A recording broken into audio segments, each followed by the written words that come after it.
ఇక చెప్తే బాగుండదు. దుర్మార్గంగా ధర్మరాజులాగా ఉండాల్సిన జానారెడ్డి గారు కూడా మహాభారతంలో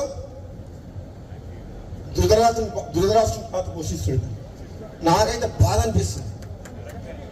నాలాంటి వ్యక్తికి ఏదన్నా వస్తుంది అంటే 10 మందికి పనికొచ్చే మనిషిని 1000 మందిని కాపాడే వ్యక్తిని నాలాంటి వ్యక్తికి అడ్డం తగులుతుందంటే ఇక నేనేం చెప్పాలో నాకు అర్థమవుతలేదు. అందుకని ఇంతకంటే ఎక్కువ చెప్పలేదు. ఇప్పటికే చెప్పదలుచుకుని చెప్పిన మనసులో ఉన్నది చెప్పినా లేదా? మరి నన్ను చూస్తే భయపడుతున్నారు అందరూ. నేను వస్తున్నట్టుగా బామ్మవుడు వస్తే ఏం చేస్తాడో ఆయన మా మాట వింటాడో వినడో అనుకుంటున్నా. ఎంతో మంది అధిష్టానమేమో ఇస్తా అంటుంది. ఆయన 20 ఏళ్ళు 30 ఏళ్ళు మంత్రి పదవి అనిపించారు. ఇప్పుడు వచ్చి గుర్తొచ్చింది రంగారెడ్డి హైదరాబాద్. ఏ మంత్రి పార్లమెంట్ సభ్యుని గెలిపించారు? చాలా మంది మంత్రులు తెలంగాణలో పార్లమెంట్ కు ఇన్ఛార్జ్ పెట్టిన మంత్రి.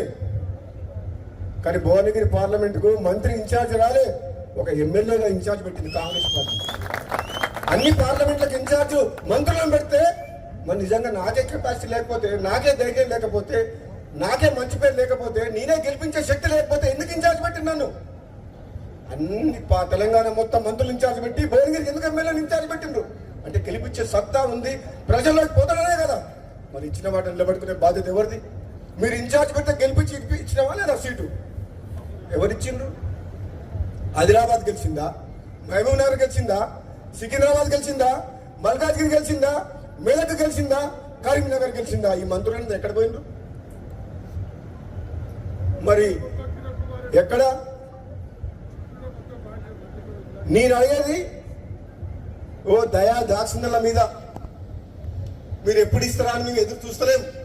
నిజంగా పార్టీ బతకాలంటే, ప్రభుత్వంకి మంచి పేరు తేవాలంటే, నిజాయితీగా సమర్థవంతంగా ప్రజల కోసం, పార్టీ కోసం, ప్రభుత్వం మంచి పేరు తీసుకొచ్చే వ్యక్తులకే ఇవ్వాలి అని చెప్పి అంటున్నాం.